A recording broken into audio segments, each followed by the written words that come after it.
The Treasury Minister Tulip Siddiq has delivered a sobering account of Brexit's economic cost, warning that only 40% of the impact of Brexit has so far been felt, with a projected long-term contraction of 4% to GDP. She cites the Office for Budget Responsibility figures, forecasting that Britain's imports and exports may ultimately be 15% lower than they would have been inside the EU. This is the government's first concrete admission of Brexit's partial effects, positioning her as a frank voice in the middle of a climate where economic pragmatism appears to confront political idealism. Siddiq's point is partly to deflect criticism over the economic woes that Labour is inheriting or creating, but her figures speak to an economic reality that the government needs to navigate. Brexit's continued drag on trade,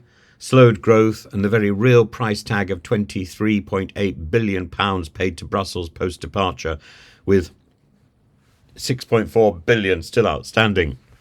For Labour, pursuing closer EU ties, particularly under Sir Keir Starmer's reset agenda, looks increasingly practical, even essential, despite official assurances that the government won't return to the single market or to the customs union. Critics like Best for Britain's Naomi Smith and Stella Creasy argue that trading our way to prosperity demands addressing Brexit's added red tape. Meanwhile, Siddiq concedes that global factors like COVID-19, supply chain disruptions, and the Ukraine war complicate Brexit's impact assessment. However, the Treasury's own forecasts, grounded in OBR analysis, suggest that ignoring the European dimension could hold Britain back from growth ambitions.